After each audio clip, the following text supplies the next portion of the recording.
Have you ever just stopped and wondered, what actually makes me alive? I mean, what's the real difference between you and, say, the phone or computer you're watching this on? It's a massive question, right? Well, today we're going to find the answer. We are about to crack the biologist's secret code to life itself.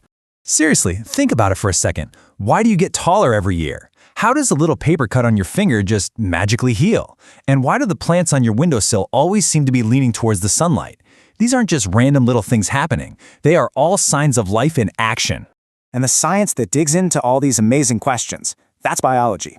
It's the ultimate field guide to life, covering everything from the tiniest single-celled bacteria to gigantic blue whales, and of course, to us. In biology, we call any living thing an organism. And that's exactly what we do here at Learn with Ease. We take these big, sometimes tricky topics in science, and we break them down into something you can really get your head around.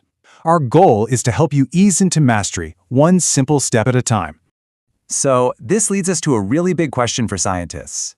Imagine you find something totally new, maybe deep in the ocean or even on another planet.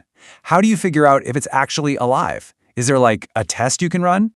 Oh, you bet there is. Biologists have this super handy checklist. It's a way to remember all the characteristics that something must have to be considered alive. It's a test every living thing has to pass, and it goes by the kind of funny name MR-Nigger-Cat. All right, let's get into it. We're going to decode this checklist letter by letter and see what it really takes to join the Alive Club. First up, M is for movement. And this seems obvious, right? You see a tiger running and you think, yep, that's moving. But in biology, it's a bit broader. Even plants move. They're not going to run a marathon, but they slowly turn their leaves to face the sun. That counts. Next, R is for respiration. Now hang on, because this is a big one that trips people up. Respiration is not just breathing in and out. In biology, it's the amazing chemical reaction happening inside your cells that turns food into usable energy. It's basically the power plant for every living thing. So if respiration is the power plant, you need fuel, right? That's where N, for nutrition, comes in. To do anything, to grow, to move, to live, every single organism has got to take in nutrients. Plants get it from the soil. Animals, like this little meerkat, get it from eating. Basically, everybody's got to eat. Okay, then we've got I for irritability. I know, it's a weird word. It doesn't mean being grumpy. In biology, it just means being sensitive or responding to things happening around you. You touch something hot and yank your hand back without even thinking? That's irritability in action. G is for growth. This one seems pretty straightforward, too. A tiny seed grows into a huge tree. A baby grows into an adult. But the key part here is that it's an irreversible increase in size. You don't just shrink back down, right? Next on the list is E, for excretion. Okay, think of a living body like a busy factory. Factories produce waste, well, so do organisms. Excretion is just the process of getting rid of that waste, and it's super important because if that stuff builds up, it can become toxic. Our second R stands for reproduction, and this is fundamental. This is how life keeps going. Living things make more of themselves, passing on their genes and making sure their species doesn't just end. Now for C, which is competition. You know, life in the wild isn't easy. Resources like food, water, and even a safe place to live are limited, so organisms have to compete with each other to get what they need to survive.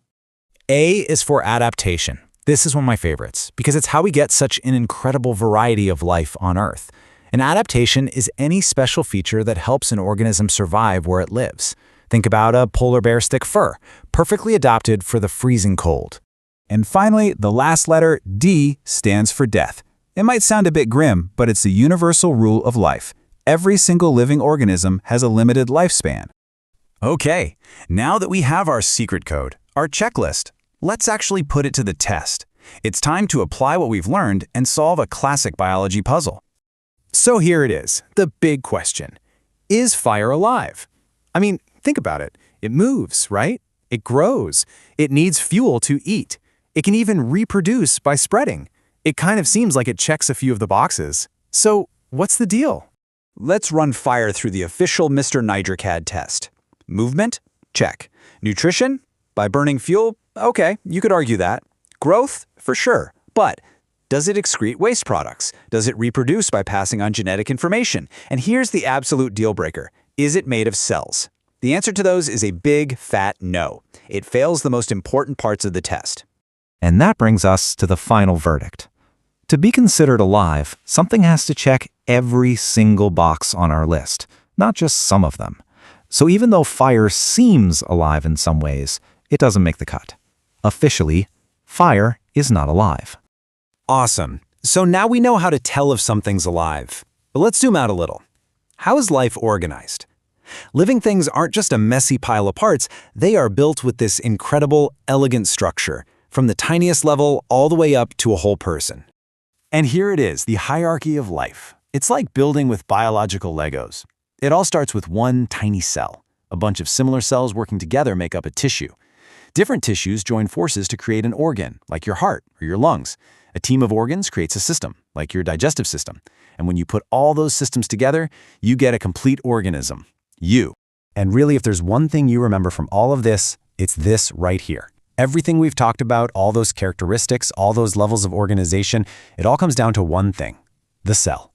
It is the fundamental, non-negotiable building block of all life as we know it. Without cells, none of this is possible. And there you go, the biologist's secret code totally cracked. If you had fun breaking down the mystery of life with us, do me a favor and hit that like button and share this explainer with someone you know. And I'm curious, comment below with something else that's tricky. Is a virus alive? Let me know. And of course, make sure you subscribe to Learn with Ease for more science made simple. Thanks for watching.